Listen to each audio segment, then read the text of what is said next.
경기도 문화유산과 도사편찬 TF팀에 근무하는 윤여빈입니다. 오늘 발표해 주실 선생님들께 감사드리면서 발표해 주실 네 분 선생님을 소개해 올리겠습니다. 먼저 김혜규 평택인문연구소 소장님 참석하셨습니다.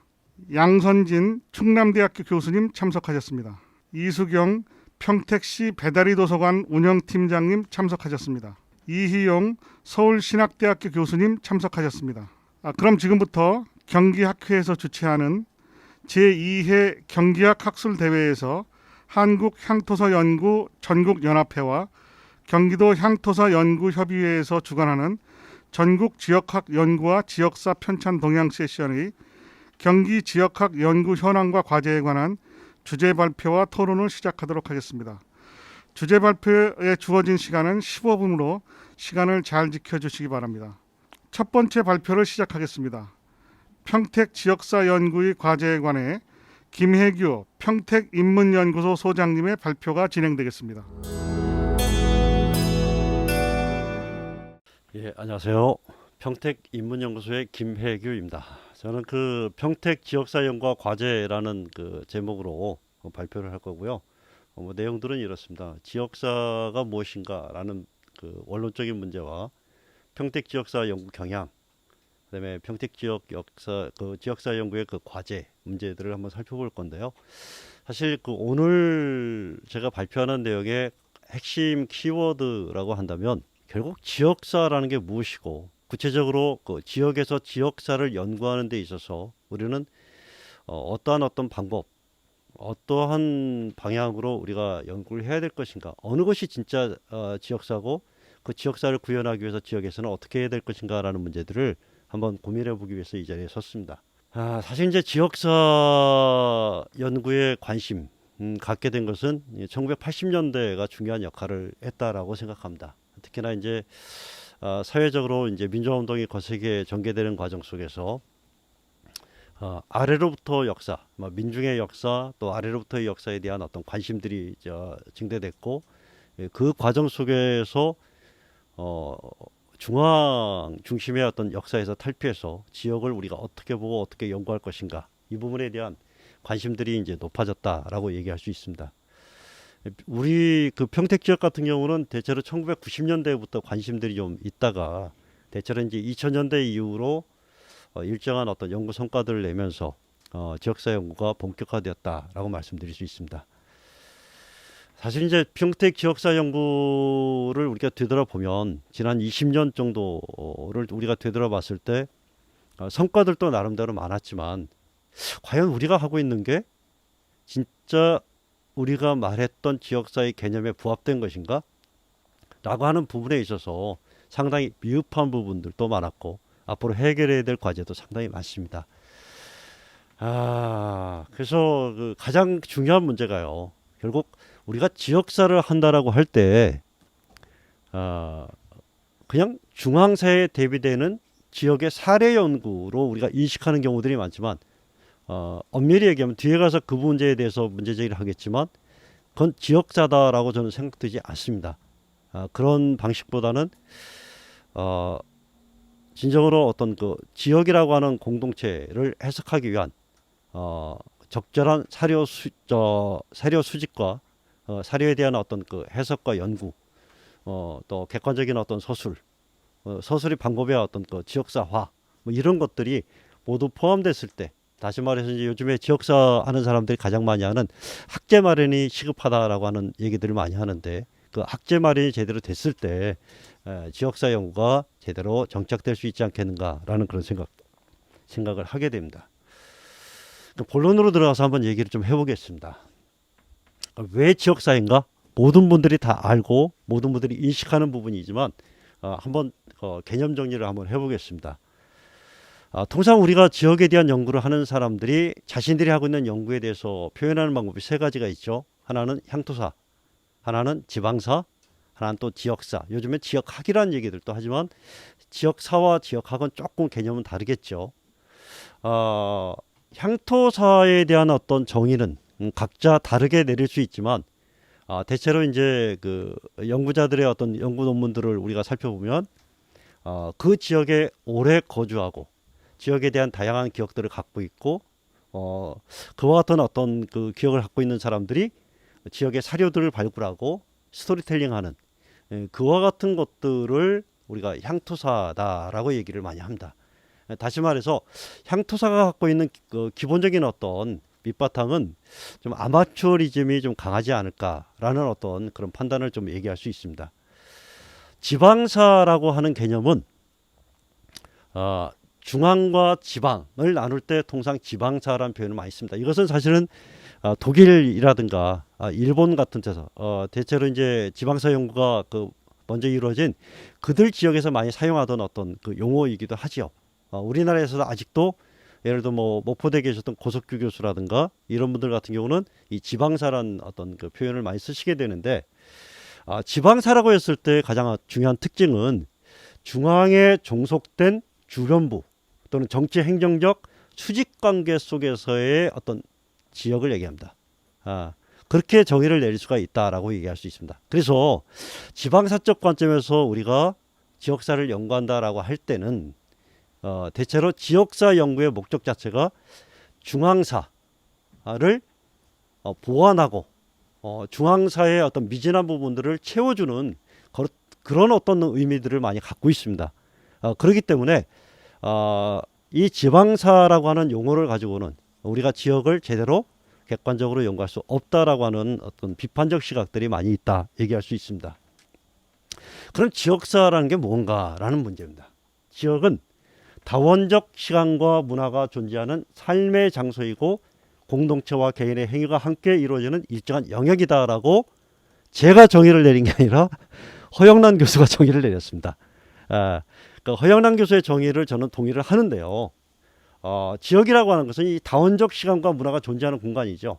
공간이고 공동체라고 하는 것과 개인의 행위가 함께 이루어지는 아주 일정한 영역이라고 공간적인 어떤 정의를 낼 수가 있겠고요.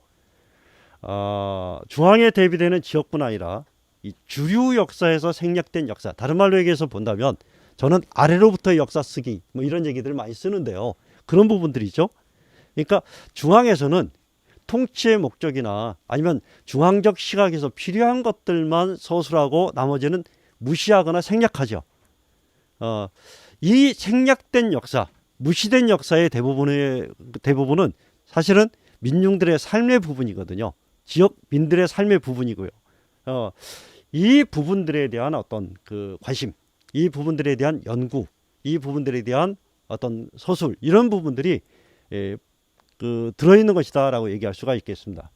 그래서 다원적 관점을 확보할 수 있는 역사를 정리하기 위해서라도 이 지역사는 반드시 필요하다. 다시 말해서 일방적 시각, 일방적 관점이 아닌 다양한 시각이 요구되는 다양한 어떤 삶의 모습을 다양한 시각에서 우리가 해석하고 연구해야 되는 이런 시점에서 봤을 때 이 지역사적 관점은 반드시 필요하다라고 얘기를 하겠습니다.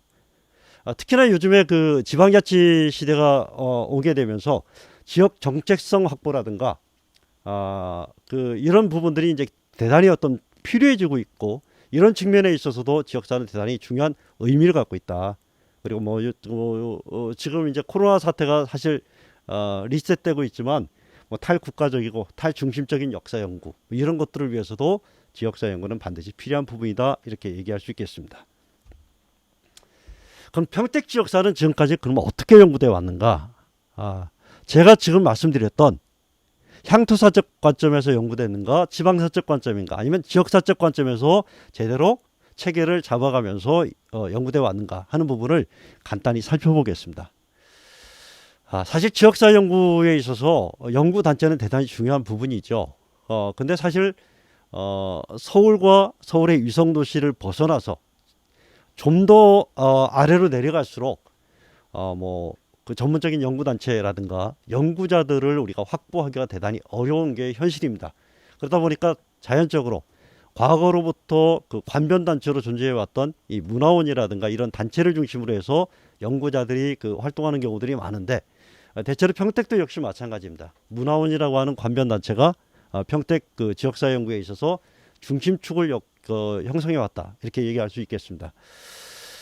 문화원에 했던 일들을 우리가 보면은요, 문화원에서 지금도 이제 많은 지역에서 똑같이 이루어지고 있지만, 뭐 시사 편찬이라든가, 그 관찬 사료들, 그 관찬서들을 편찬하는 데 있어서 문화원이 상당히 중요한 역할을 합니다.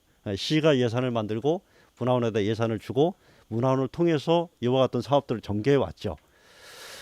그리고 이 문화원이 아까도 말씀드렸지만 뭐 향토사가가 됐든 지역사가가 됐든 이 많은 분들이 이 문화원에 기대서 함께 문화원과 함께 학술적인 어떤 활동들을 해왔던 것이 사실입니다.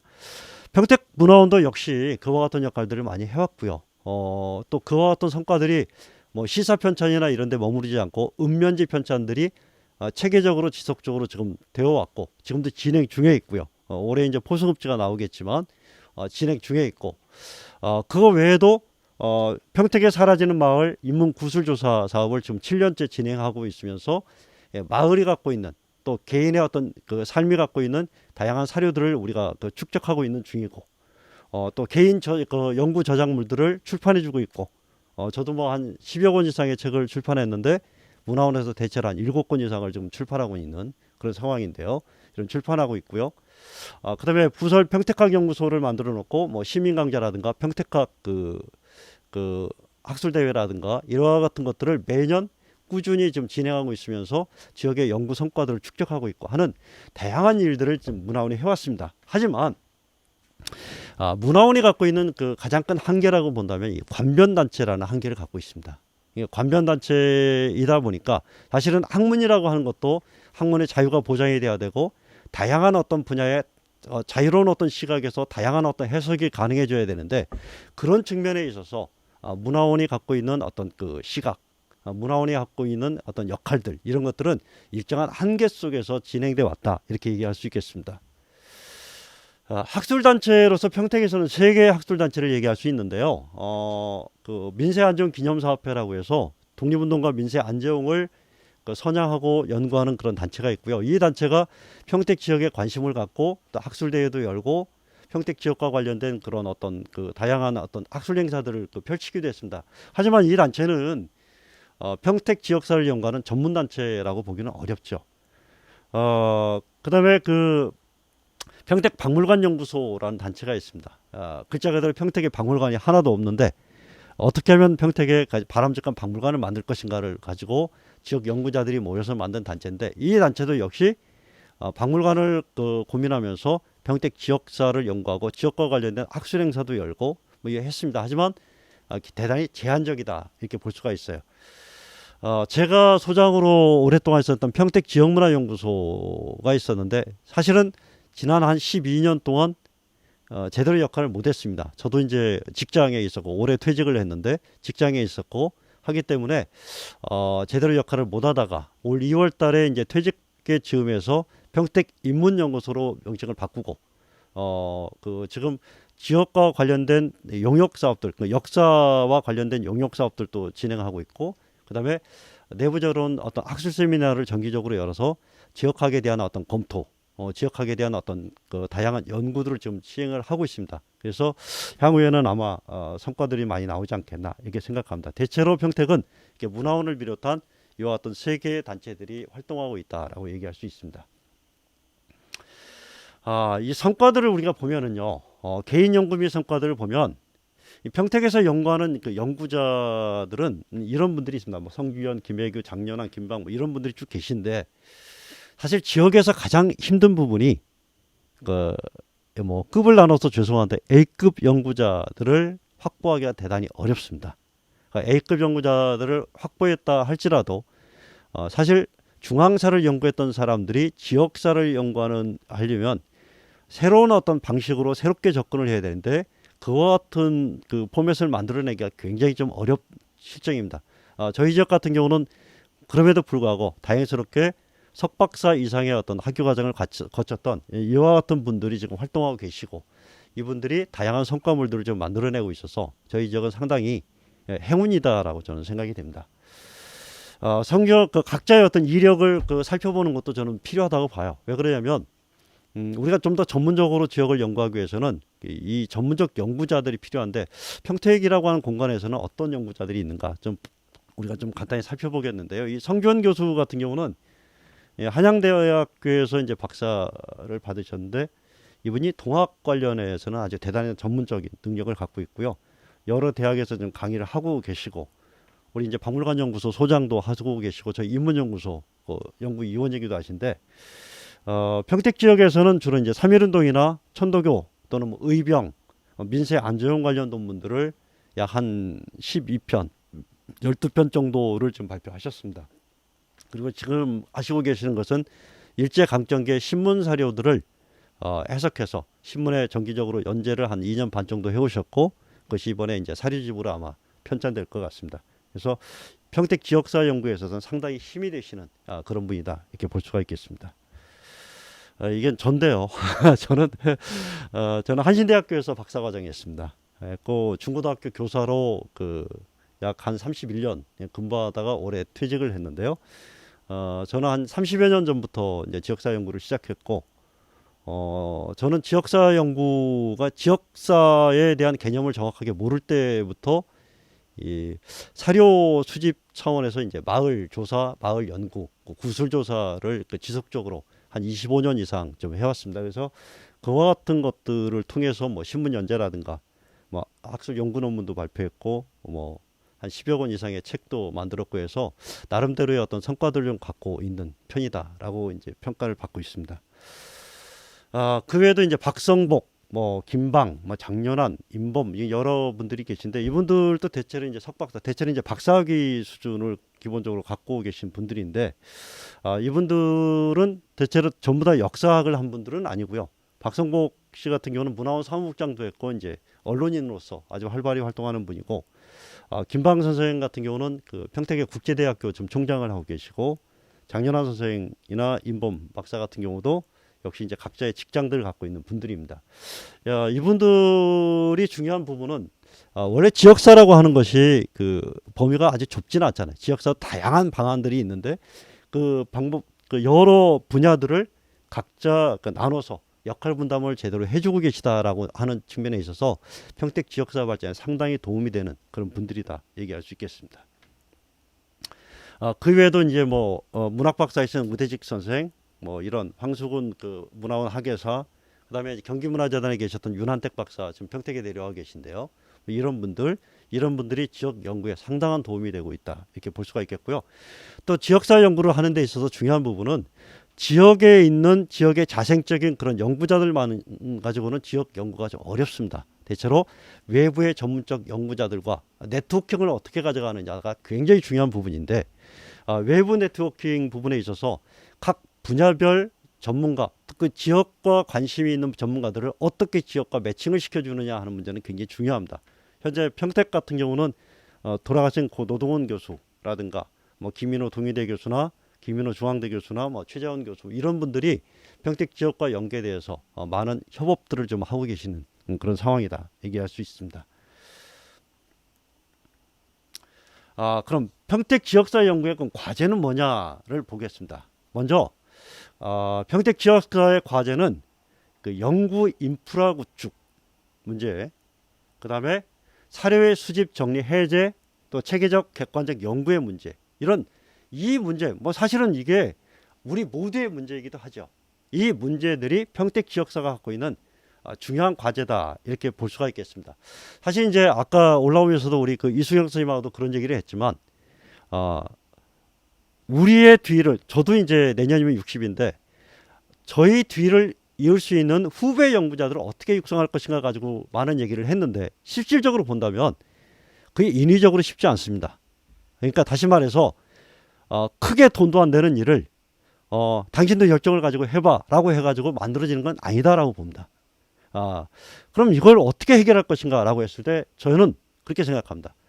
이게 공적인 인프라, 다른 말해서 박물관이나 기념관이나 미술관이나 문학관 건립을 통해서 학예사들을 배치하고 그 학예사들과 함께 지역사 연구를 함께 하는 방안을 통해서 이 문제들이 극복이 되면 좋겠다. 특히 평택은 평택대학교가 있지만 평택대학교에 역사학과가 없습니다. 그러니까 지역대학과의 협업이 안 돼요. 그런 상황에 있어서 이런 부분은 굉장히 중요하다라고 저는 생각이 됩니다. 그 다음에 지역사 연구라고 하는 게 그렇죠. 지역사 연구라는 게 가장 중요한 게 역사 서술을 하는 데 있어서 객관적 서술을 하려면 사료인데 지역사 연구를 하는 데 있어서 중앙에서 사용하는 사료들의 일부분 부스러기들을 우리가 가져다가 이거 지역과 관련이 있으니까 이것이 지역과 관련된 모든 것이다라고 하기에는 이렇게 얘기를 하게 되면 제가 금방 말씀드렸던 지역사라고 하는 것이 연구될 수 없다라고 봅니다. 지역사가 연구되려면 아래로부터 역사 쓰기가 되려면 아래로부터 역사 쓰기에 맞는 사료가 수집되고 또 그와 같은 시각에서 이것이 해제되고 비판적으로 연구되고 이것이 비판적으로 적용돼야 된다라고 생각합니다. 그런 부분에 있어서 평택은 과연 앞으로 어떻게 해야 될 것인가 하는 문제들은 굉장히 중요하다라고 생각합니다. 자, 그 평택 지역에 우리가 보면은 우리가 그럼 아래로부터 역사 쓰기를 위해서 우리가 확보할 수 있는 사료들은 뭐가 있을까라고 얘기를 하는데 저는 구술이라고 하는 부분을 굉장히 중요하게 생각합니다. 다만 이 구술자 하는 분들도 그런 말씀들을 많이 하시지만 구술이라고 하는 건 대단히 전문적 능력을 갖고 우리가 체계화시켜내지 않으면 사료로서의 가치를 우리가 제대로 사용할 수 없죠. 그렇기 때문에 이 구술이라고 하는 것을 우리가 한다라고 할 때 얼마만큼 우리가 사료적 가치를 가질 수 있도록 구술을 객관화시켜낼 것인가라고 하는 부분이 우리의 어떤 과제이기도 합니다. 그다음에 마을에 가면 마을 문서들도 많이 있고요. 민작 문서도 민간에 전해오는 문서들도 많이 있고 일기류들도 어제도 제가 일기류가 발굴돼서 가가지고 그분이 한 50년 동안 기록한 일기들을 보면서 어떻게 그것을 활용할 것인가 고민을 했었는데요. 이런 일기류들이요. 그다음에 읍면동사무소 평택 같은 경우는 팽성읍사무소에 대단히 많은 사료들이 남아 있는데 그 사료들은 뭐와 관련이냐면 평택의 간척사, 평택의 이주민 정착사와 관련된 아주 귀중한 자료들이 다양하게 남아 있습니다. 이런 사료들을 학교나 교회나 성당과 같은 이런 공공기관들 이런 기관들이 갖고 있는 사료들을 어떻게 우리가 수집하고 정리하고 해제할 것인가, 어떻게 이것을 역사 쓰기에 활용할 것인가, 이런 부분들도 굉장히 중요하다 이렇게 볼 수가 있겠습니다.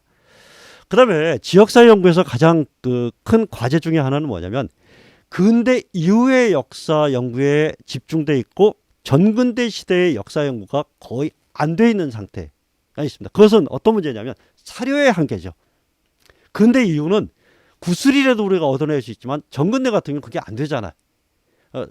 문헌 사료에만 우리가 의존할 수밖에 없는 그런 상황인데 이 전근대 연구가 사실 소규모 지역 단위에서는 대단히 어렵다라는 겁니다. 이 문제를 어떻게 극복할 것인가, 특히 지역사적 관점에서 이게 굉장히 중요한 부분이다 이렇게 생각합니다. 그 다음에 역사 연구에서 영역을 확대해서요, 지리, 경제, 사회, 문화, 민속 등 다양한 분야의 연구들이 체계적으로 이루어지기 위해서는 우리가 어떤 노력이 필요한가, 이것도 우리의 또 연구 과제이기도 하다 이렇게 볼 수가 있겠습니다. 그럼 제 발표를 맺겠습니다. 비전문적인 향토사, 비전문적이라고 우리가 한마디로 얘기하기는 좀 죄송하지만 중앙에 예속된 지방사 이런 데서 탈피해서 지역사 또는 요즘에 많이 쓰고 있는 지역학이라고 하는 게 정립되기 위해서는 연구 방법, 사료 축적과 해석, 서술의 객관성을 담보해야 되는 거, 이 정말 필요한 부분이다라고 말씀드릴 수 있습니다. 훌륭한 연구자를 육성하려는 자치단체와 지역사회의 노력, 연구자 개인의 적극적이고 열정적이고 객관적인 그런 노력, 이런 것들이 모두 맞물려서 함께 우리가 구동될 필요가 있다 얘기할 수 있습니다. 그래서 지역사 연구에 걸맞는 사료 수집 방법을 개발하고 적극적인 사료 수집과 아카이브를 통한 사료의 공유, 또 이 공유된 그 사료들 공동으로 우리가 해석하고 공동으로 서술하는 그런 어떤 노력들, 이런 노력들이 함께 맞물려 들어갈 때 결국 지역사는 제 위치를 갖고 제대로 설 수 있고 평택 지역사도 역시 마찬가지다라고 생각이 됩니다. 제 발표는 이상해서 마치겠습니다. 감사합니다.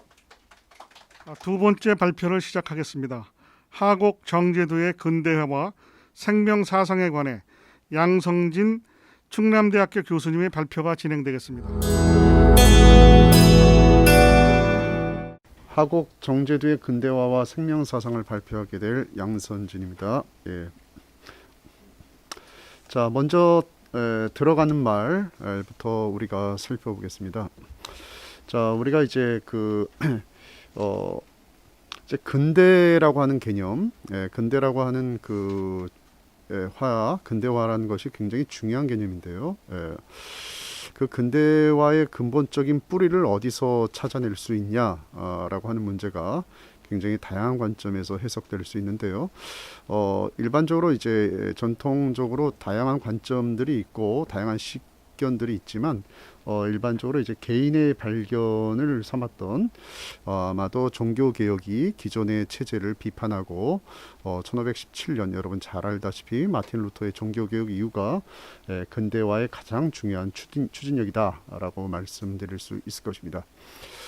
자, 그러면은 근대화라는 것이 어떤 관점에서 이해될 수 있느냐? 그래서 근대화라는 것은 한 면만을 가지고 얘기할 수는 없겠죠. 예를 들면 하나의 경제적 측면, 문화적인 측면, 역사적 측면, 뭐 다양한 측면으로 이루어져 있다고 볼 수 있는데요.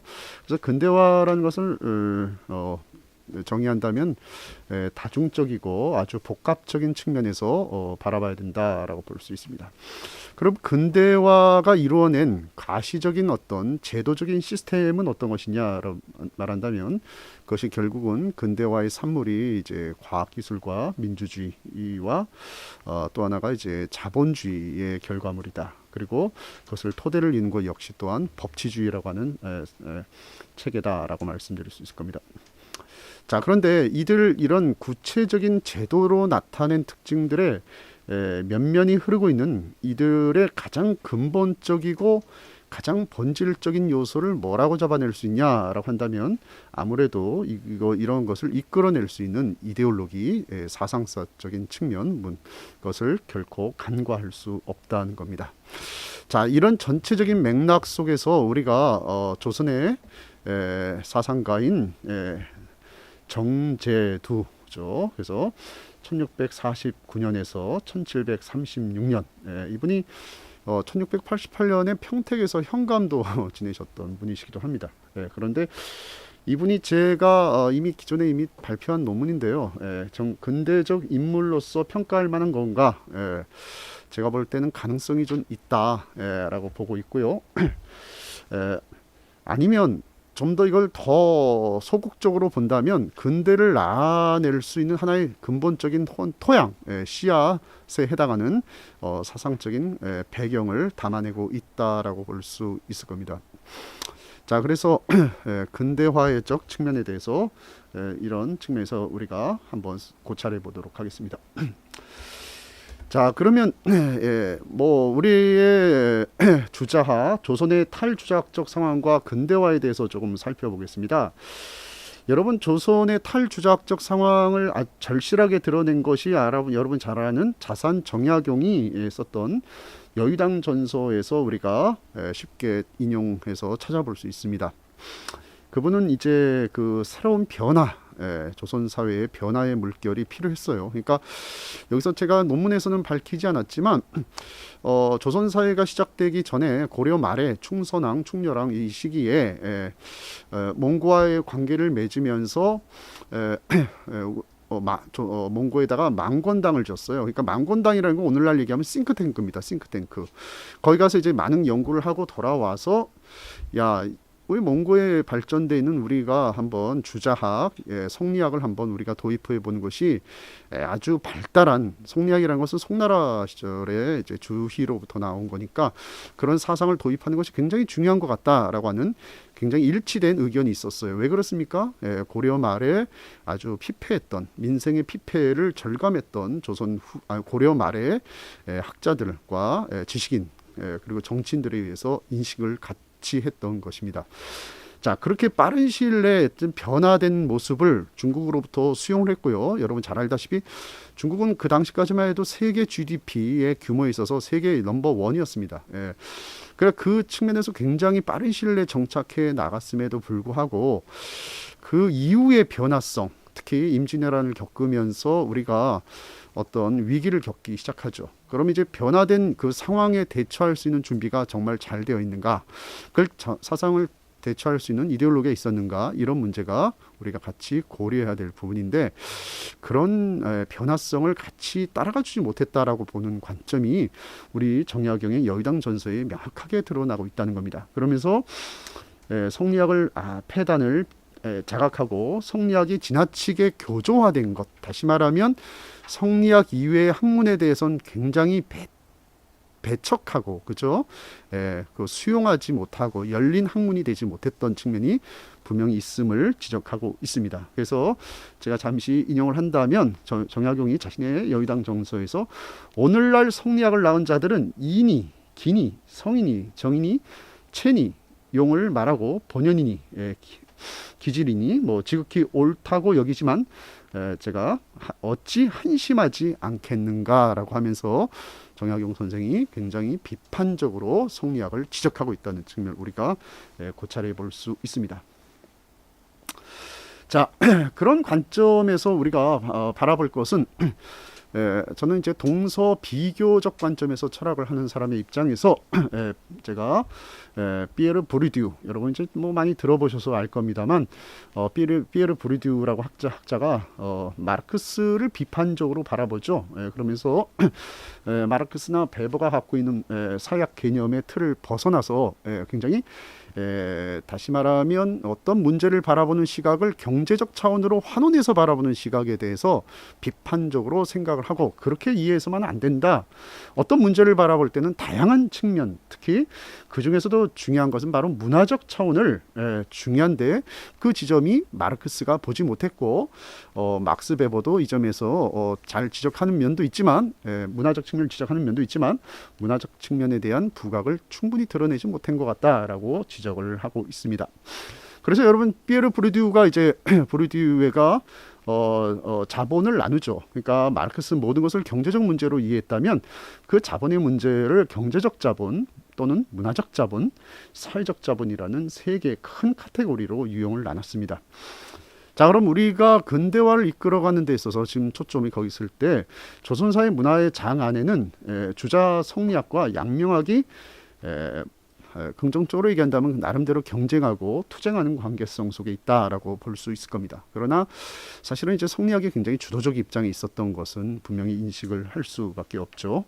그럼에도 불구하고 보이지 않는 학자, 바로 정제두가 나름대로 주자 성리학과 경쟁하고 투쟁하면서 자기 나름의 양명학을 도입하고 새롭게 이해하려고 하는 측면이 있습니다. 그래서 여기 보시면 정제두의 사상은 기존의 사회적 문화자본, 즉 성리학의 반기를 들고서요, 새로운 문화적 자본인 양명학을 주창해 나가기 시작했던 겁니다. 새로운 이 경제적 문제 해법의 토대는 과학기술의 발전 정도와 깊은 관련이 있고요. 그리고 과학기술이 발전하기 위해서는 반드시 형이사학적 발전 정도와 직접적인 관련이 있다는 거 충분히 당연하시죠. 그러니까 다시 말하면 모든 과학기술의 발전, 제도적인 가시적인 결과물들은 그것을 이끌어낼 수 있는 문화 토대, 문화적 자본이 있어야 되는데, 그 토대가 우리에게는 한 축이 성리학이었고 또 하나의 축이 양명학이었다. 그런 측면에서 우리가 한번 생각해 볼 수 있다는 거죠. 자, 그러면 우리가 정제두의 사상에서 근대화의 가장 중요한 추진력으로 볼 수 있는 측면이 무엇이냐라고 본다면, 제가 여기서 세 번째 본문에서 설명을 드린 것처럼 개인의 발견으로서 개인을 발견, 다시 말해 개인이 중요하다는 거죠. 그러니까 집단 속의 개인이 아니라 나는 나다라고 하는 개인으로서의 발견이 찾아볼 수 있는 가장 중심 맥락이 바로 양명학의 중심 사상과도 통하는 심증리 사상입니다. 그래서 여기 보시면 심증리라고 하는 거 한자가 있죠. 마음이 곧 바로 내 하늘이 주어진 이치다라고 하는 관점입니다. 이것은 자, 그 위에 잠깐 보시면 성리학이 굉장히 경직된 체계를 유지하고 있었습니다. 그리고 조선 사회에서의 그 다른 문화와 사상을 받아들이기를 거부하는 상태가 굉장히 인위적으로 사실은 맹자가 나온 표현에서 조장되고 있었던 게 분명히 그 시대적 배경이었습니다. 자, 그런데 이제 정제두라고 하는 양명학자라고 볼 수 있는, 오늘날 보면 양명학자의 이 양명학을 수용하는 자세는 기존 체제, 다시 말하면 조선 사회를 떠받들고 있던 성리학 체제를 과감하게 변혁시켜야 된다는 하나의 몸부림의 하나의 현상으로 드러나고 있었다는 겁니다. 네. 자, 보시면 유학은 기본적으로 원래 절대적으로 체제를 비판적으로 바라보면 새롭게 등장한 학문입니다. 다시 말하면 고려시대에 주자학이 등장했었던 배경은 바로 불교를 비판했던 그것이 왕실과 결탁해서 여러 가지 문제점을 낳았던 걸 비판했던 거고요. 또 그럼에도 불구하고 그것을 또 하나의 이것을 비판하는 세력과 그것을 유지하려고 하는 세력 당연히 있었겠죠.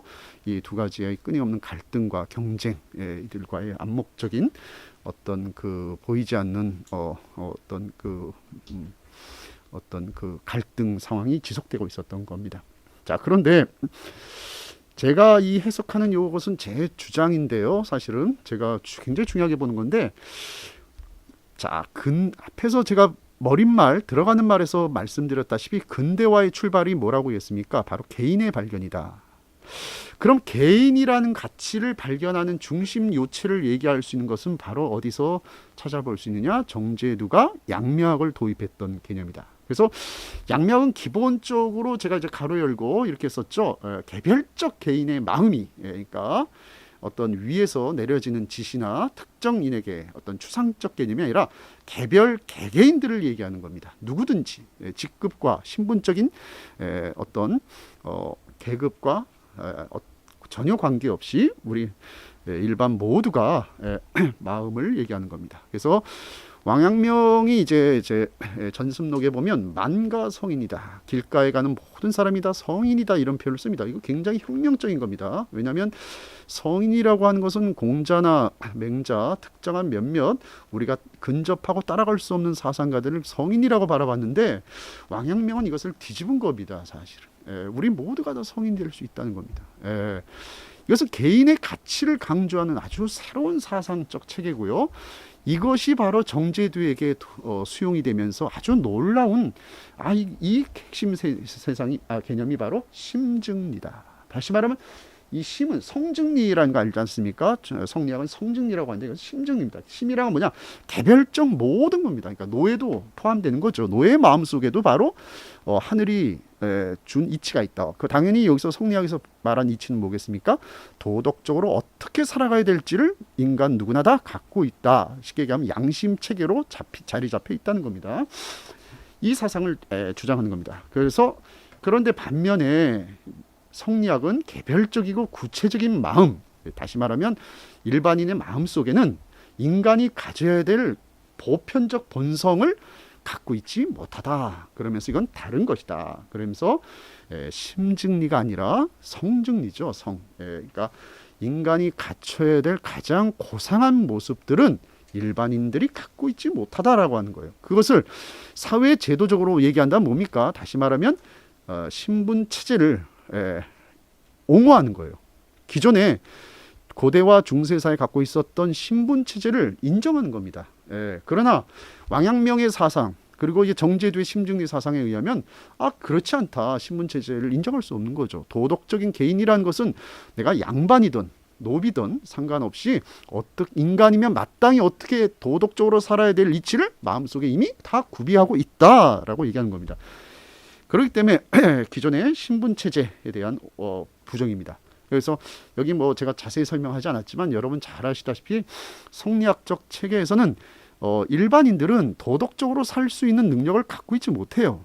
그러니까 그 능력을 갖기 위해서는 끊임없는 성인들의 말씀을 읽어야 돼요. 경전을. 그래서 논어나 맹자나 읽고서 끊임없이 학습을 해야 되는데 이게 일반인들은 잘 안 된다 그러죠. 그래서 배워도 안 되는 사람을 곤이지지라 그래요. 곤란하다 이거예요. 배도 안 되는 거예요. 쉽게 얘기하면 어떤 그 수학에 문외한인 사람들은 수학 공부를 시켜도 과외를 보내도 안 되잖아요. 그런 개념처럼 이해하시면 됩니다. 그게 일반인이라고 본 거예요. 그러나 귀족의 그 당시의 사회적 신분 체제의 중심 세력이었던 사람들은 그 정도는 아니라고 본 거예요. 우리는 학예지지다. 우리는 배우면 되는 사람이다. 배워도 안 되는 사람이 아니라 배우면 되는 사람들이다. 이건 뭐예요? 인간 자체를 분리해서 나누는 겁니다. 오늘날 식으로 얘기하면 명확한 신분 체제를 옹호하는 관점으로 해석될 수 있는 여지가 굉장히 많다. 그러면 이렇게 된 상태에서는 당연히 근대화를 거칠 수가 없다는 겁니다. 자, 그래서 뭐 자세한 얘기는 시간상 제가 너무 많은 시간을 할애하기 때문에 제가 좀 지금 내용 가지고 있으니까요. 좀 빨리 읽어보면 성증리라는 것은 인간의 마음은 이치 또는 원리가 될 수 없다는 거죠. 개별적 개개인들은 그런 이치를 갖고 있지 못해요. 공부해 본 적도 없고 인간의 본성이 악하고 탁하고 문제가 많다라고 보는 거죠.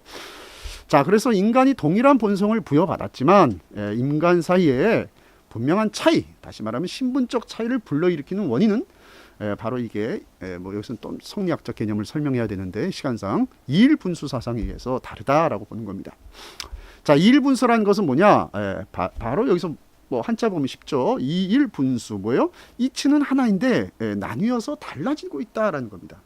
이것은 분명히 뭐냐면 동일한, 쉽게 얘기하면 인간의 본성을 갖고 있다는 거예요. 그런데 실제는 굉장히 많이 다르다는 겁니다. 그러니까 쉽게 얘기하면 오늘날식으로 얘기하면 DNA가 다르다는 거예요. 그러니까 고결한 신분이 높은 사람들은 DNA가 아주 우수한 DNA이고 그렇지 못한 밑에 사람들은 DNA가 나쁘기 때문에 니들은 해도 안 된다. 그러니까 쉽게 얘기하면 더 강하게 얘기하면 지배계층으로부터 너희들은 지도를 받고 권력에 따라오라, 복종하라 이런 명분으로 사용될 수 있는 여지가 굉장히 많은 사상이 바로 이일분수이기도 합니다. 물론 이게 긍정적 의미로도 조작 설명에 굉장히 중요한 모티브이기도 합니다만 이게 사회 문화적인 현상으로 드러났을 때는 분명히 이러한 문제점들을 갖고 있었다라는 겁니다. 자, 그런데 바로 이 왕양명이 바로 양명학자죠. 그 양명학에서 양명학은 14세기입니다. 잘못됐네요. 1400. 모든 인간의 마음속에는 도덕적 원리와 이치에 따를 수 있는 본성과 능력을 이미 다 구비하고 있다라고 보는 앞에서 말씀드린 심증리 사상의 기원을 갖고 있습니다. 그래서 왕양명이 심증리를 주장했던 사회는 그럴 수밖에 없었던 겁니다. 왜냐하면 명나라 시대가 되면서 당시의 농경 사회가 붕괴되어지고 있는 시기입니다. 다시 말하면 상업과 수공업, 공업 분야가 새롭게 산업의 중심이 되는 겁니다. 그러면 기존의 농지를 갖고 있었던 지주들이 권력을 행사할 수 있는 여지가 아니라 새롭게 장사를 통해서 돈을 번 사람들이 사회 중심 계층으로 분명히 등장한 겁니다. 자, 그런데 사회 문화적으로 이데올로기상 이들을 인정하지 않았을 때 사상이 이들을 인정하지 않았을 때 이들이 가만히 있지 않겠죠. 그러니까 이것을 인정할 수밖에 없는 사회적 문화를 갖는 겁니다. 그러니까 기존의 문화적인 패러다임에 의하면 분명히 귀족이 아니에요. 그런데 장사해서 돈 번 사람이니까 우리가 가볍게 볼 수 있는 존재처럼 보이는데 분명히 경제적인 부를 이루었어요. 마치 르네상스 시대에 메디치 가문이 그러했듯이요. 그렇죠? 메디치 가문이 금융업과 광산업을 통해 돈을 벌면서 중세 시대적 관점에 의하면 귀족이 아니었지 않습니까? 그렇죠? 이렇게 이해하시면 쉽습니다. 그러니까 이들을 어떻게 철학적으로 설명해 내줄 수 있냐는 겁니다. 그럴 때 이제 왕양명이 이런 시대적 맥락 속에서 현실 타협은 아닙니다만 철학적 맥락에서 같이 연결되는 접점이 분명히 있다는 겁니다. 그러니까 제가 말하고 싶은 핵심은 뭐냐면 철학적 내용은 단순히 새로운 사상이 아니라 시대적 사회적인 문화의 반영이 철학으로 등장한다는 겁니다. 이것은 제가 볼 때 제가 동서 비교 철학을 해보면서 플라톤의 철학도 그렇고요, 공자의 철학도 그렇고요, 플라톤의 철학도 페르시아 전쟁, 그 다음에 펠로폰네스 전쟁이라고 하는 시대에서 어떻게 하면 도시를 새롭게 만들 건가, 망한 아테네 국가를 어떻게 새롭게 할 것인가에서 나온 철학이지 않습니까? 공자도 마찬가지입니다. 춘추 전국 시대라고 하는 이 혼란기 속에서 어떻게 하면 국가를 안정을 누리면서 개개인들의 백성들에게 어떻게 하면 복지와 안녕을 제공해 줄까 하는 사상적 어떤 문화적 배경 속에서 등장한 철학들이 있기 때문에 그렇습니다. 그래서 왕양명의 입장은 시비선악을 판단하는 기준이 개별적인 인간 외부의 이치로서 존재하는 게 아니라는 거죠. 이제 밖에 있는 게 아니라 개별적이며 구체적인 모든 인간의 내 마음속에 이미 다 가지고 있다는 겁니다. 쉽게 얘기하면 이해하시면 왕양명이 강조하는 게 양지예요. 양지는 여러분 잘 알다시피 양심이에요. 쉽게 얘기하면 오늘날식으로 여러분 다 양심 갖고 있지 않습니까? 양심을 갖고 있기 때문에 양심의 판단에 비춰서 행동을 하면 된다는 겁니다. 그러니까 밖에 볼 필요가 없어요. 그래서 정제도는 한국의 대표적인 양명학자고요. 주위의 성증리를 거부하면서 인간의 마음 안에서 인간의 도덕적 이치를 추구하는 심증리 개념을 갖고 있다라고 보면서 제가 여기에 심증리 맨 마지막에 빨간 글씨로 보시면 하곡집의 권 8권의 존엄편에 심증리 사상을 표현하고 있습니다. 시간상. 그래서 나오는 말 정제도의 도덕적 생명 사상은 굉장히 또 제가 사실 다른 논문에서 이거는 정제도의 생명 사상과 베르그송의 생명 사상이라고 하는 철학, 그러니까 프랑스의 생명 철학자인 베르그송이 있습니다. 근데 제가 정제도의 생명 이 하곡집을 읽으면서 굉장히 놀랐습니다. 아, 이건 정말 뛰어난 생명 철학자다. 이걸 느꼈어요. 근데 우리의 철학자들은 여기에 별로 주목하지 않아요. 동양 철학자들은 안타깝게도 그냥 맥락을 설명하는 데 바쁘고 서양 철학자들은 우리의 것에 관심이 없다 보니까 근데 제가 하나에 쓴 논문에서 베르그송이 생명 철학자로 서양에서는 굉장히 유명하거든요. 근데 오히려 베르그송보다 더 뛰어나다라는 게 제 관점입니다. 사실은 이것을 잘 퍼서 잘 다듬어서 만들어주는 것이 우리 후손들의 역할이라고 생각을 합니다. 자, 근데 어쨌든 정제도는 개인의 주체성을 강조하는 왕陽明의 심증리를 수용하면서도요, 인간의 놀라운 것은 도덕성을 동시에 강조하는 생명적 특성을 지닌 이치인 생리라는 개념을 굉장히 놀라운 설명합니다. 그러니까 다시 말하면 이거 굉장히 설명하려면 시간이 많이 걸리는데요. 자, 한자를 보시면 쉽습니다. 생리예요. 살아있는 이치예요. living principle, 영어로 얘기한다.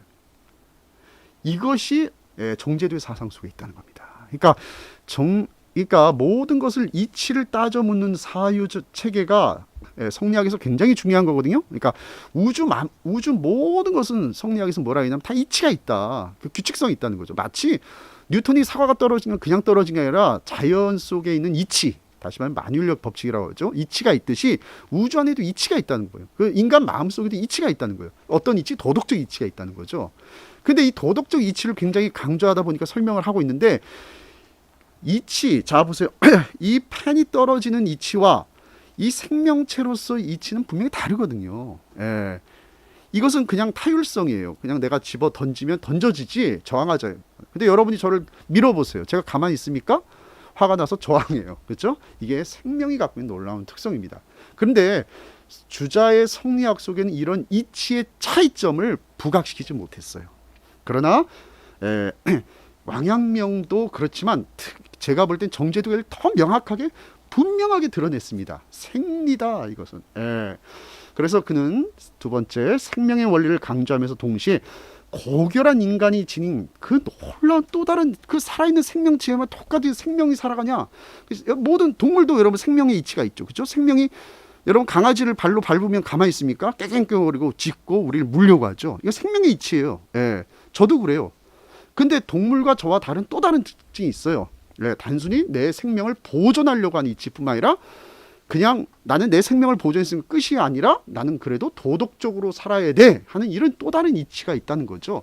그러니까 생명을 보존했어요. 내가 비도덕적으로 내가 살겠다고 남을 죽여가면서 내가 생명을 보존했다. 그러면 동물이라면 괜찮을지 몰라요. 그러나 인간이면 양심의 가책을 느껴요. 이게 또 다른 이치가 있다라는 걸 강조합니다.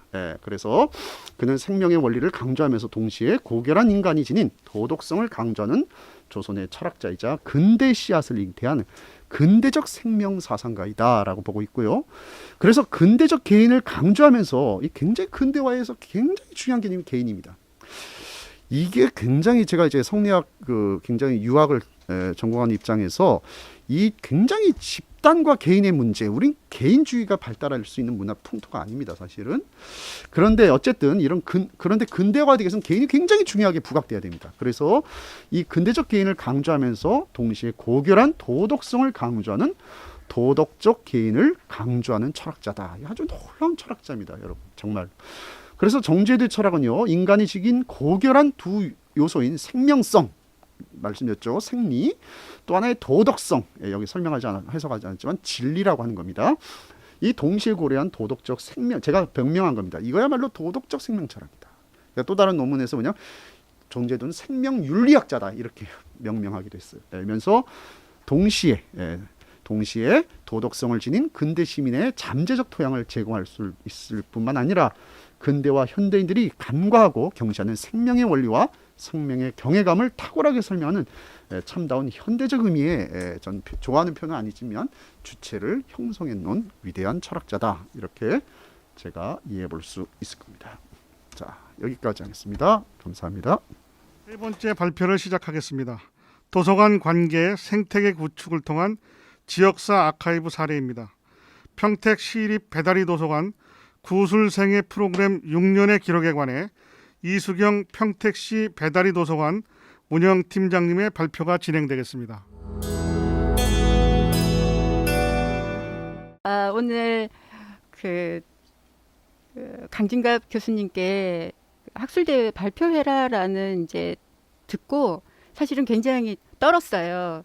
제가 가진 6년을 그러니까 평택에서 구술 프로그램을 운영을 했지만 사실 여기에서 과연 이제 발표할 수 있는 걸까라는 생각이 들었는데 우리 앞선 이제 발표자 교수님들과 선생님들 발표 들으면서 그냥 제가 그냥 생각한 거는 평택 지역에서 개인을 발견해서 구술 사업으로 지역의 문화를 꽃피우자라는 걸로 우리 4개의 발표를 알아서 엮으면서 저 나름대로 이제 놀면서 아무도 안 주시네요.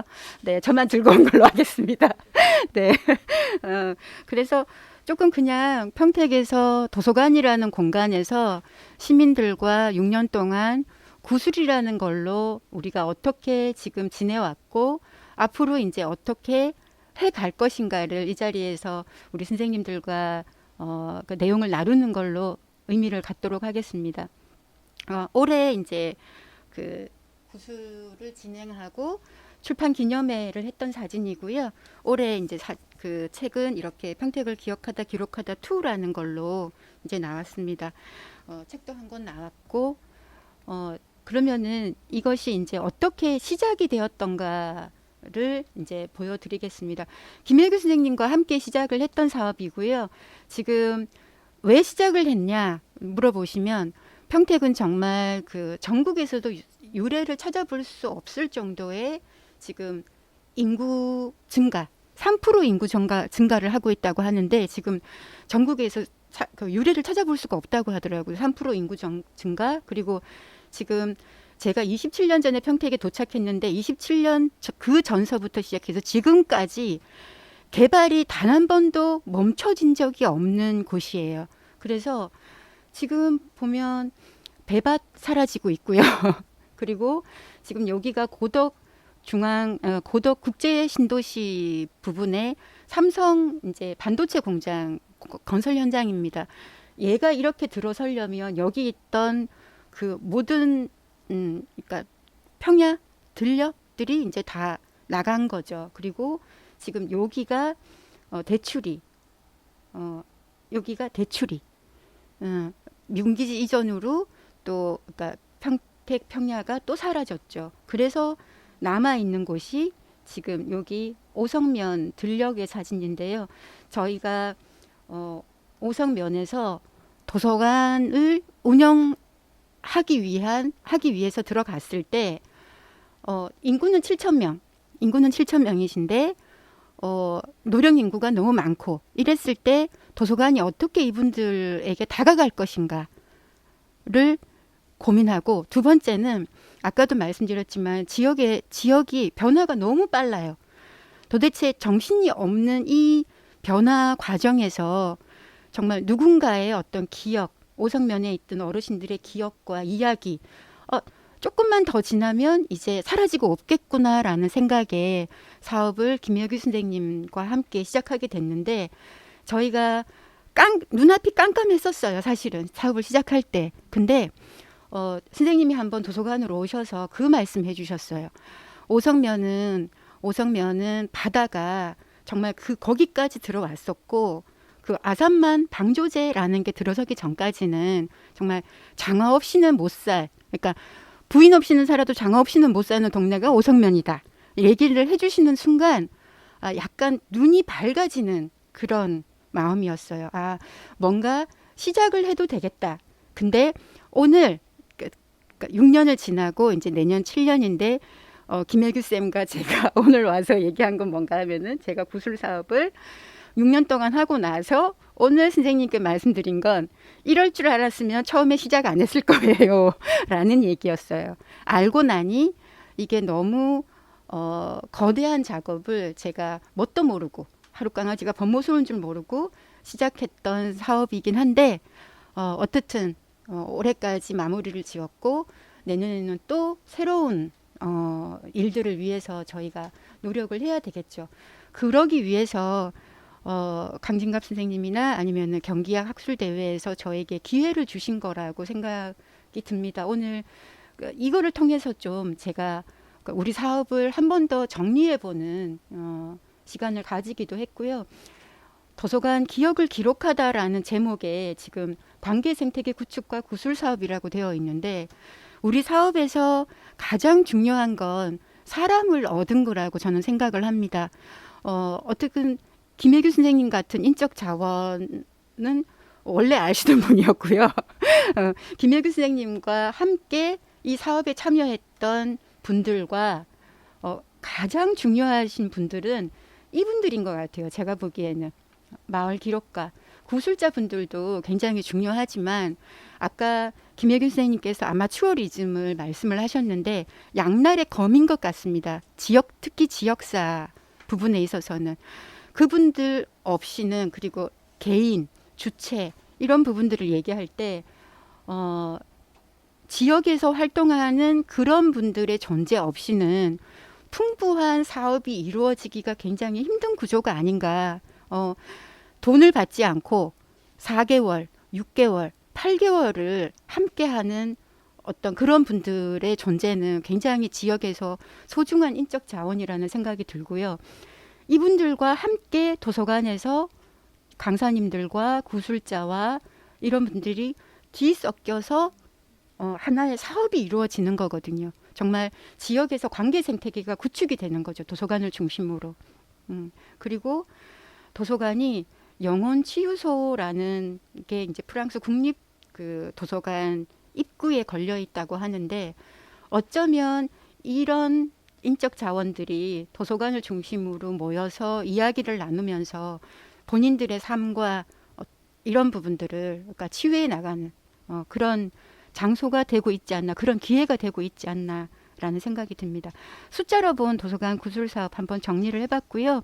지금 이제 사업을 하면서 저희가 했던 그것들을 사진으로 한번 정리해봤는데 지금도 오송도서관에 가면 구술에 참여해 주셨던, 구술을 해주셨던 분들의 사진이 한 벽면에 이렇게 정리되어 있습니다. 제가 여기 한 거는 그쪽에 이제 우리 프로그램에 참여했던 중학생이 요 말을 남겼어요. 내가 살고 있는 곳인데도 이번에 처음 가봤고 마을을 더 잘 알게 되었다. 아마 이게 우리 구술 사업에 특히 청소년들과 함께했던 구술 사업의 가장 큰 의미는 이 친구들이 이 프로그램을 통해서 지역을 알게 됐다는 거죠. 내 마을, 우리 평택, 우리 오성. 그게 가장 큰 의미가 아닌가라고 생각을 합니다. 구술 사업에서 저희가 많이 들었던 얘기가 이거예요. 나 산 건 뭐 들을 거 있어. 그땐 다 그렇게 살았어. 얘기 들어줘서 고마워. 들을만 했어? 그리고 특히 여자 이제 할머니 분들 같은 경우는 일단 인터뷰 못 하신다고 얘기를 하시고 할 말 없다. 다른 양반 시켜. 난 애만 키우고 일만 해서 몰라. 그러다 보니 구술이 잘 안 되기는 했지만 그래도 그 없는 와중에도 할머니들의 이야기까지 이제 듣는 사업이었고요. 저희가 사업을 오성에서 한 4년째 하던 해에 제가 만났던 책이 기록의 힘이라는 책이었는데 그쪽에서 알게 된 그리고 느끼고 있었지만 알게 된 부분이어서 한번 적어봤습니다. 리차드 화이트는 그 기록의 힘이라는 그 책에서 어머니의 기억에 대해서 얘기를 하시면서요. 어머니의 개인적 기억들의 핵심에는 그녀 자신이 그 이야기를 통해 자기 정체성을 만들었던 이야기들이 있는데 그 기억들은 일어났던 어떤 것에 대한 기록처럼 보이지만 기억은 우리가 행했던 것에 대한 감각에 변화하는 기록이라는 이야기를 듣고서 우리 구술에 특히 연구자들이 하는 어떤 김혜규 선생님이 계속 하고 계시는 마을을 기록하고 마을에 사라져가는 어떤 부분들을 기록하는 것으로서의 어떤 구술과 일단 뭐 다른 분야는 아니지만 도서관에서 한 사람의 한 인물의 존재를 기억을 삶을 이야기를 듣고 그거를 기록으로 남기는 것과는 그래서 아까 우리 좌장이신 윤여빈 선생님께서 진위 여부를 어떻게 확인하냐라는 이제 말씀을 하셨을 때 저희는 그거를 딱히 하지 않습니다라고 이제 말씀드릴 수밖에 없었던 부분들이 기억도 사실은 내가 살아오면서 기억은 바뀔 수 있는 부분이고 그것에 대한 진위 여부를 사회적인 체계가 아니기 때문에 사실 우리 도서관에서는 진위 여부를 확인하는 게 의미가 없다라고 이제 저희는 정리를 했던 부분인 거죠. 그러면 사실은 맞습니다. 우리 좌장희 선생님께서 말씀하신 것처럼 이 부분과 평범한 삶을 기록할 필요가 있는가라는 부분에 대해서는 지역에서도 그리고 저희가 일을 하면서도 받고 있는 질문들이에요.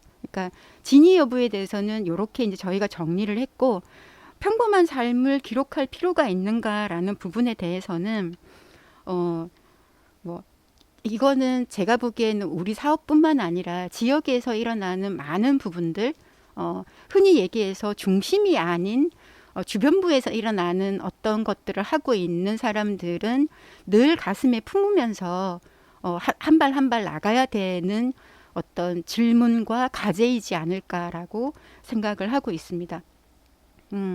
특히 그러니까 지금 말과 글, 지식 정보 굉장히 많은 어떤 정보의 바다에서 내가 필요한 부분들을 지금처럼 빨리빨리 그러니까 얻을 수 있는 때가 없거든요.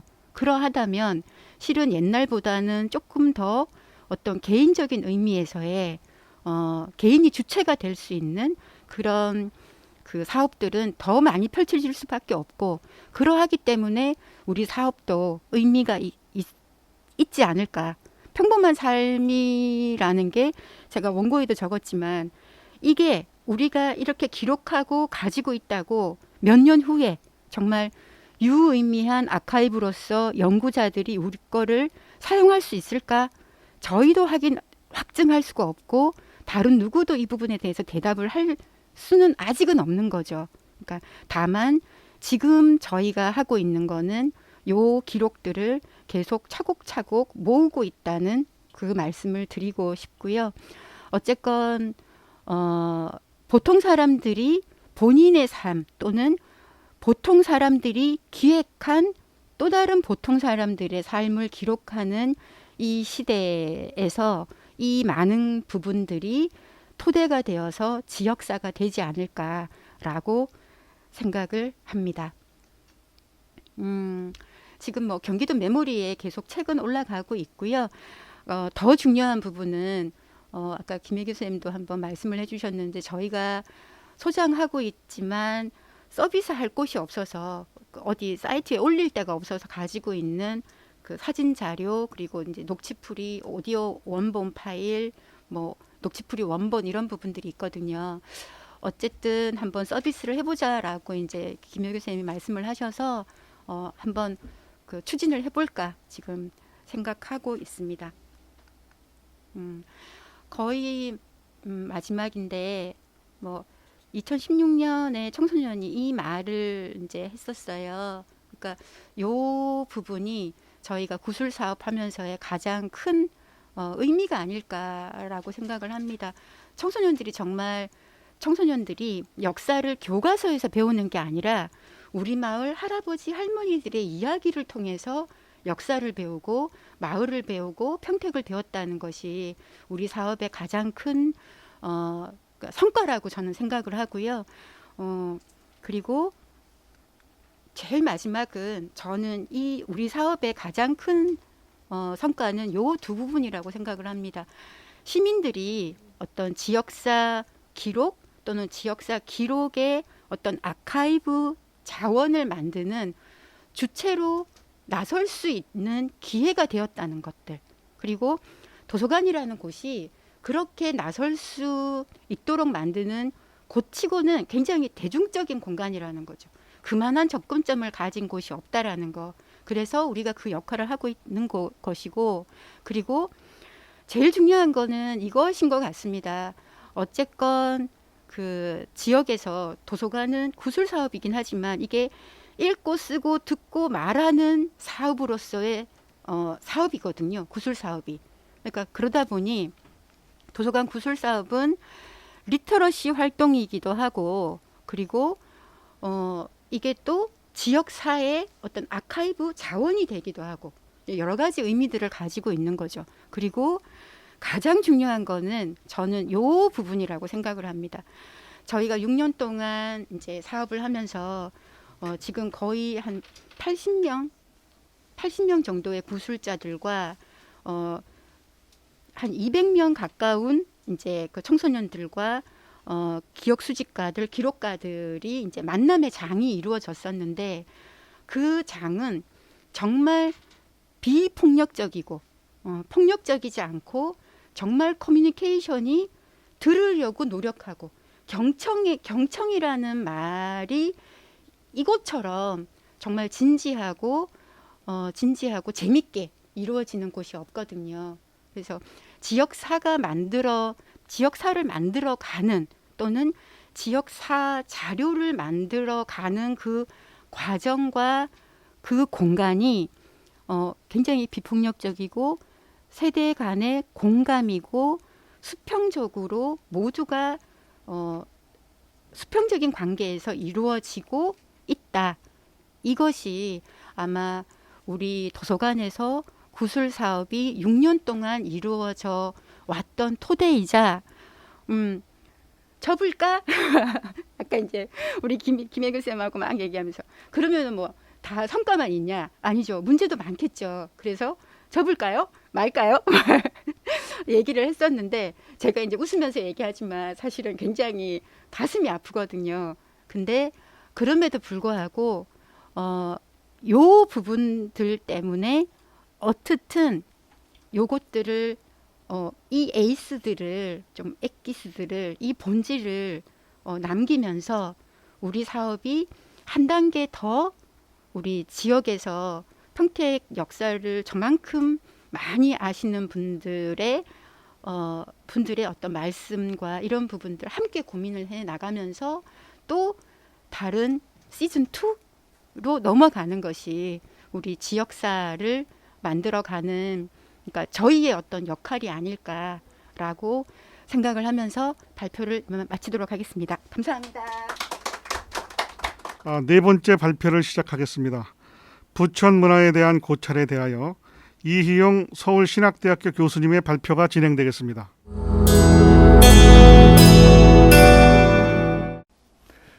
안녕하십니까. 서울신학대학교 이희용 교수입니다. 저는 서울신학대학교에서 인문학연구소장을 맡고 있고요.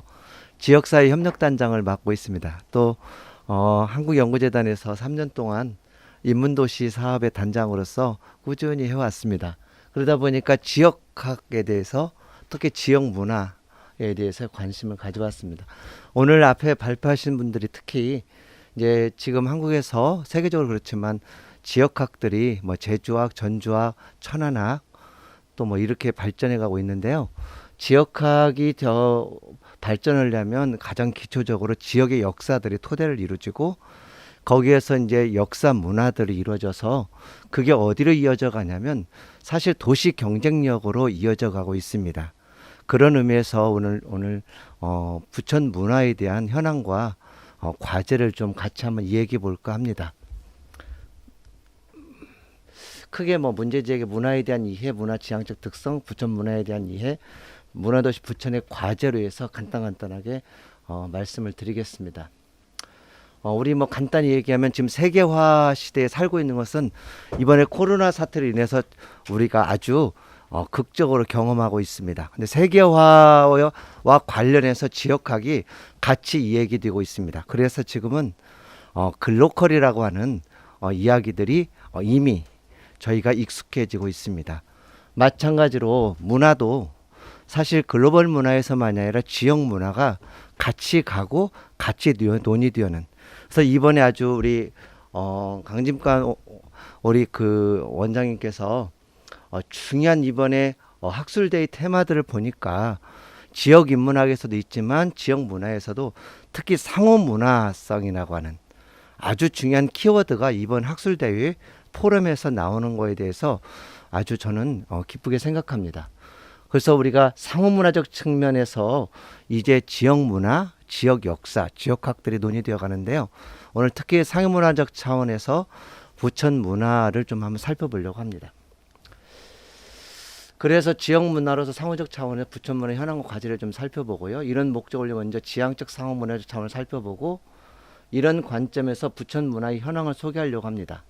마지막으로 부천 문화가 지역 정체성과 자부심을 제공하는 것을 넘어 글로벌 사회를 향해 지역 경쟁력을, 도시 경쟁력을 지속적으로 견인하기 위해 문화도시 부천이 직면한 과제를 좀 몇 가지로 살펴보려고 합니다.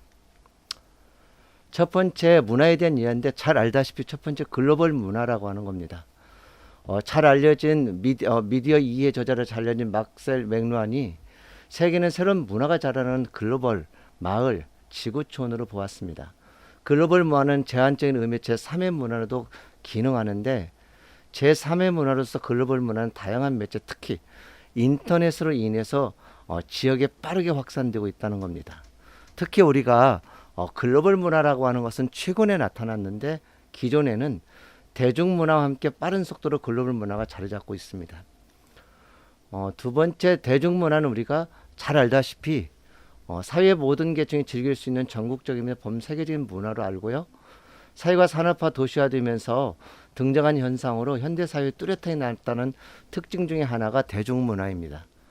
대중매체의 발달과 대중사회가 탄생으로 사회 전체 구성원이 동질적인 하나의 문화 수용자를 바뀌게 되어 대중문화가 등장하는데 여기에서 이제 또 하나 지역의 정체성, 지역문화라고 하는 것은 대중문화나 글로벌 문화와 대립관계가 있기도 하고 갈등도 빚지만 상호적으로 조화를 이루어야 되는 세계적인 현상 안에 있다고 하는 겁니다. 대중문화의 확산과 글로벌 문화의 확산이 밀접히 연결되어 있습니다. 또 하나 지역문화의 이해는 지역문화의 개성에 의해 만드는 토박이의 공동체 문화로 알려져 있고 타 지역과 구별되는 그 지역만의 특별한 개성을 연출하는 우리의 문화입니다. 지속 가능하면서도 개성이 있는 문화 콘텐츠로 자리매김이 가능하고요. 문화 콘텐츠의 단기성 이벤트물로 전락하는 한계 극복이 가능합니다. 지역 문화는 지역 주민의 감정과 정서, 신뢰감 등을 일정한 장소에 뿌리내리게 함으로써 지역 정체성을 창출하는 겁니다. 아까 배다리 도서관에서 하는 구술 작업 또한 역시 하나의 지역사지만 지역 문화의 토대가 되는 그런 작업이라고 생각합니다. 자, 문화의 지향적 특성을 세 번째로 보겠습니다. 문화 지향성의 공통적 특징은 오늘날 문화는 긍정적이든 부정적이든 세계화의 영향에서 거의 벗어날 수 없다는 점입니다. 미디어 특히 인터넷, 유튜브의 영향만이 아니라 경제적, 정치적 그리고 문화 전략적 영향이 문화의 지향성을 강하게 촉진시키고 있습니다. 사실 세계화가 크게 세 가지 차원, 정치, 경제, 문화적 차원인데요. 정치적 차원은 사실은 세계화를 오히려 이면에서는 장애가 되기도 합니다. 근데 세계화를 주도하고 있는 것은 경제적 차원입니다. 그래서 글로벌 기업들이 글로벌 문화를 만들어내고도 있습니다. 근데 문화라고 하는 것은 글로벌화에서 세계화에서 문화는 이것은 사실 지역이 오히려 글로벌화할 수 있는 그런 아주 중요한 문화 전략적 특성을 가지고 있습니다. 자, 글로벌 문화의 지향적 특징이 세계 영향과 함께 빠른 속도로 개별 국가의 지역사회로 확산되고 있다는 점이고요. 글로벌 문화를 주도하는 기업들, 특히 글로벌 기업들이고 오늘날 글로벌 문화는 전략적 전환을 시도하고 있고 획일화 전략이 아닌 지역 친화적 전략에 따라 확산되고 있습니다. 글로벌 문화는 지역의 고유 문화와 조화보다는 충돌하고 있는 경우도 있습니다. 충돌 때문에 오히려 지역 친화적 전략을 또 쓰고 있기도 합니다. 하나의 사례를 보면 가장 글로벌 문화를 주도 문화로 등장하면서 지역 친화적 전략을 쓰고 있는 기업이 바로 스타벅스입니다. 그래서 저희 나라는 스타벅스가 그 보통 이제 일반 건물화가 되어 있는데 중국은 그 지역에 있는 그 지역의 주요 건물들과 유사하게 지역 친화적 전략을 잘 쓰고 있습니다. 예를 들면 수안성의 청투 매장 같은 경우, 베이징 매장 같은 경우, 또 여기 보면은 여기는 이제 상하이 예원 매장, 베이징 매장인데 상하이 예원 매장은 예원이라고 하는 거기 아주 중요한 문화재와 연결해서 이루어지고 있습니다. 근데 이게 특히 중국에서 강하게 드러나는 게 뭐냐면 중국이 루이싱 커피라고 하는 중국의 커피 문화를 새로 만들고 있습니다. 그러니까 중국이라고 하는 지역의 문화와 스타벅스라는 글로벌 문화가 충돌하는 겁니다. 이 충돌에서 오히려 대결 구도보다도 지역 친화적으로 이 충돌을 피하고 있고 좀 더 쉽게 얘기하면 전략적으로 이겨가고 있는 겁니다. 이게 그래서 중국은 더 특히 지역 친화적으로 드러나고 있는 게 저희 스타벅스의 글로벌 문화의 특징입니다. 근데 여기 프라하성 스타벅스는 사실은 문화적 충돌 때문에 그러는 게 아니라 여러분 이제 잘 가보셨지만 그 프라하에 가보면 프라하의 성이라고 하는 것 때문에 지역 친화적이라는 것보다도 어떻게 보면 그 지역의 오히려 상품화에 맞는 건데 지역 친화적을 가장 드러나는 부분이 중국의 스타벅스의 현지화 사례입니다. 그렇죠. 그래도 이제 글로벌 문화의 현지화 사례에 가장 성공적으로 했던 요인을 보면요. 스타벅스가 자신의 커피문화를 확산하는데 성공한 요인이 새로운 문화 공간을 창출하는 거. 문화는 아까 말씀했듯이 공간을 창출해서 실제적으로 공간을 확보하고 있어야 됩니다. 문화라고 하는 것은. 그다음에 두 번째 파트너 존중 정책, 철저히 현지화. 이건 바로 지역 친화적으로 드러나는 거죠. 이걸 볼 수가 있고요. 자, 지역 문화의 특징은 지역 경제 성장으로 인해 지역 문화를 활성화를 모색할 수 있다는 점이고 세계화의 영향을 성찰하면서 자기 지역 문화의 고유성과 정체성을 유지 발전시키려는 지방정부의 강한 의지 및 노력입니다. 이게 사실은 중앙정부 주도하에서는 잘 안 됐는데 이게 지방화 시대에서 이게 이제 가능해졌습니다. 자기 지역의 문화를 살리는 다양한 지역 축제 행사를 개최하고 있고 지역 문화의 고도화 정책으로 지역 도시를 국제적이고 세계적인 문화 도시로 변형하려고 하는 전략적으로 문화 정책에 담겨져 있습니다. 뭐 좀 사례를 보면 전주도 한옥을 통해서 전통 한옥, 전통 음식 문화, 한지제 몸문화를 통해서 아시아 문화 도시로 변형을 시도하려고 하고 있고요. 뭐 부천입니다. 부천은 가장 기본적으로 카툰과 애니메이션인데 거기에 비해서 이제 영화제도 좀 이제 지역 축제로 축제 문화를 만들고 있고요. 그 다음에 유네스코 문화 창의 도시 2017년 11월에 부천이 유네스코 문학 창의 도시가 됐습니다.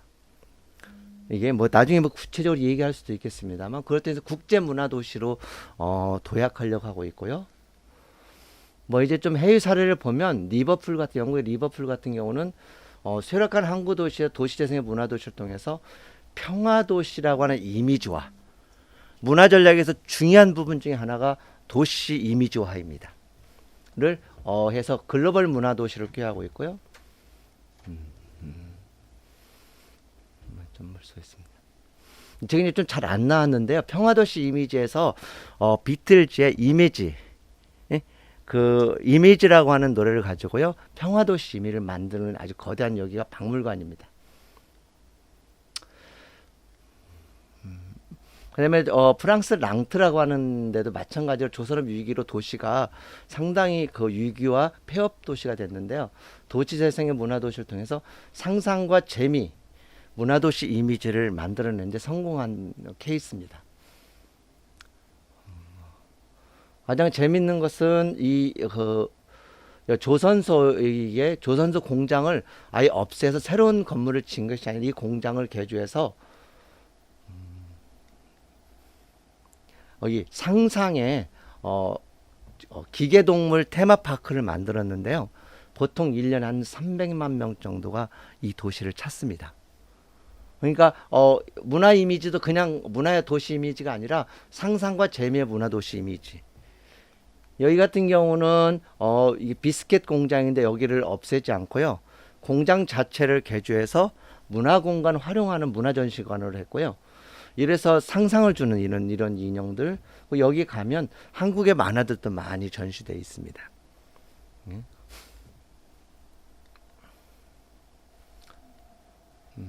그 다음에 가장 대표적인 사례로 스페인의 빌바오인데요. 빌바오는 사실 철강 때문에 위기도시 됐는데 도시생 문화도시로 창의문화예술도시 이미지인데요. 빌바오는 특히 구겐하임 미술관을 졌는데 이 미술관이 그냥 유명한 작품을 전시하는 게 아니라 여기에 냄비 뚜껑 가지고 저런 큰 하이를 만드는, 그 다음에 옛날 전화기로 권총을 만드는 이런 그 탑을 만들고 거울로 손거울로 이렇게 가면을 만드는 이런 창의적인 창의문화예술 도시 이미지를 만드는데 성공한 케이스입니다. 자, 오늘날 글로벌 문화는 경계를 넘어 지역문화 충돌을 벽 조화와 공존을 모색하는 데 있고요. 지역문화는 지역정책 강화 역할을 넘어 지속가능한 도시 발전의 견인차 역할을 하며 글로벌 문화를 지향한다는 데 있고요. 지역문화와 글로벌 문화에 대한 이해 및 다양한 지역문화를 이해할 수 있는 상호문화적 능력을 어떻게 기를 수 있는가가 새로운 문제로 제기되고 있습니다. 그래서 이번에도 많은 발표들이 상호문화라고 하는 아주 중요한 키워드를 이번 발표에서 봤던 데서 아주 중요한 의미가 있다고 봅니다. 자, 부천의 문화에 대한 소개를 잠깐 하겠습니다. 부천은 문화도시다라고 하는 거. 1998년부터 원혜영 국회 부회장님 하셨다가 이번에 이제 그만두신 분이 있는데 그분이 시장 들으시면서 부천을 문화도시로 기획을 했습니다. 근데 공식적으로 2019년 12월에 부천이 지역문화진흥법에 따라 문화체육관광부 지정 문화도시로 선정돼서 법적 지위를 작년에 받게 됐습니다. 그래서 부천은 정확하게 지금은 이제 그동안 부천이 막 문화도시, 문화특별도시 많은 얘기를 했지만 작년에 문화도시로 법적 지위를 공식적으로 받게 됐습니다.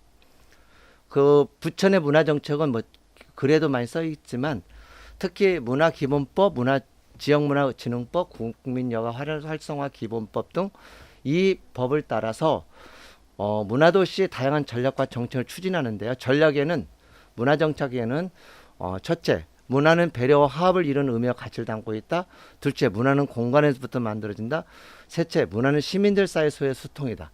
사실 이 부분이 전략이 조금 수정돼야 될 겁니다.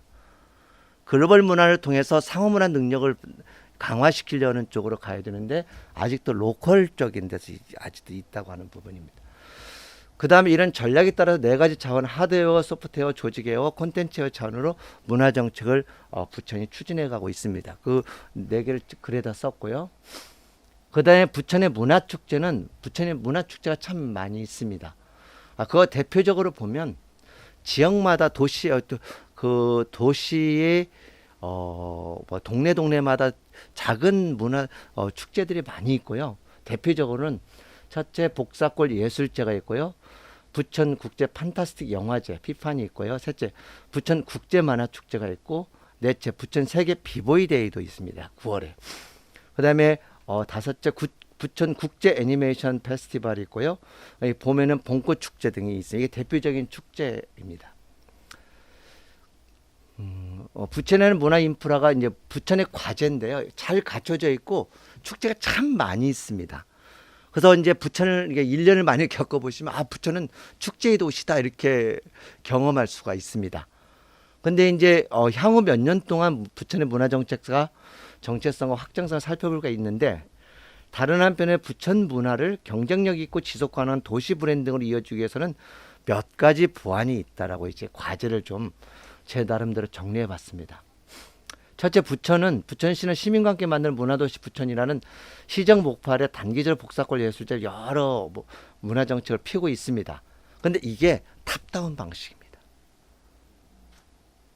아까 말씀했듯이 보텀업식이 일어나야 이게 문화의 대중화가 되고 시민들의 자부심을 경험해가는, 또 그와 더불어서 문화 경쟁력이 이루어지는데 그 부분이 약한 겁니다. 그래서 관주도 문화기획과 시행에서 민관 학예 상호적으로 연계성에서 부천의 문화들이 창출되고 발전돼야 된다고 하는 부분들이 있고요. 그 다음에 우리가 부천에는 여러 문화공간들 뭐 여러 가지 있는데 자잘한 게 있습니다. 이게 되면은 나중에는요, 이게 문화로 인해서 피곤해지는 겁니다. 문화 도시가 아니라 축제 도시가 되는 겁니다. 그건 사실 이게 붕 뛰었다 나중에 또다시 어려워지면 경쟁력을 잃어버린다는 겁니다. 예. 그래서 오늘 지역마다 다 축제들을 만드는, 막 우리나라 전국적으로 축제 만드는데요. 그게 좋긴 합니다. 그러나 그게 도시 경쟁력, 도시 브랜딩으로 이어질 수 있냐는 겁니다. 그래서 상호문화 능력이라는 부분을 이 얘기를 하고 있고요. 문화를 보는 데서 중요한 부분 중에 하나가 문화라고 하는 장소를 가졌지만 그것을 기억을 통해서 또 오고 싶고 삶의 의미를 부여하는 문화 장소성이 되느냐, 이게 문화 전문가 야스이만이 우리에게 제시해주는 아주 중요한 통찰입니다. 바로 정리하겠습니다. 공간이 필요하고요. 그 다음에 셋째는 미술관 등을 건드릴 때는 도시문화의 세계적인 추세에서 보여주듯이 문화적 장소성을 갖출 수 있다는 거예요. 또 오고 싶어하고 내가 갔던 거에 대해서 그 기억이 좋아야 됩니다. 삶의 의미를 부여할 수 있어야 됩니다. 저는 사실 빌바오라는 곳이 스페인의 저쪽 서쪽의 끝에 있습니다. 그런데도 기회가 되면 또 가고 싶습니다. 그건 무슨 의미냐면 장소성으로서 기억력을 다시 내 안에 있다고 하는 겁니다. 그런 문화시설만이 문화의 역할뿐만 아니라 도시 브랜딩과 도시 경쟁을 견인할 수 있다는 겁니다. 이런 문화적 컨셉은 도시문화 재생에 성공한 세계적인 여러 도시에서 우리가 살펴볼 수가 있습니다. 지역문화를 통한 도시 브랜딩이라고 하는 것이 지역문화의 고유성을 유지하면서도 그것을, 그래서 중요한 부분이 뭐냐면 역사적인 부분이죠. 역사와 문화가 연결돼서 문화 스토리텔링을 만들어낼 수가 있고, 그게 다른 문화와 조화와 공존을 이뤄낼 수가 있다고 하는 겁니다. 이것들을 통해서 문화적 기여를 불러일으킬 수 있는 장소성을 가진 새로운 도시 브랜딩으로서 지역 문화가 역할할 수 있다고 하는 것이고, 부천의 문화가 이런 방향을 나가기를 기대합니다. 감사합니다. 마치겠습니다. 오늘 연합뉴스의 코로나19 상황에서 과연 이전으로 돌아갈 수 있을까라고 말하면서 과거와 단절하고 완전한 새로운 미래를 기획해야 한다는 기사가 올라와서 읽었던 기억이 새롭습니다. 우리 지역사도 팬데믹에 새롭게 떠오르는 분야가 되기를 희망합니다. 좋은 발표를 해주신 네 분께 감사드립니다. 지금까지 경기학회에서 주최하는 제2회 경기학 학술대회에서 한국향토사연구 전국연합회와 경기도 향토사연구협의회에서 주관하는 전국 지역학 연구와 지역사 편찬 동행 세션의 경기 지역학 연구 현황과 과제에 관한 주제 발표를 모두 마치도록 하겠습니다. 감사합니다.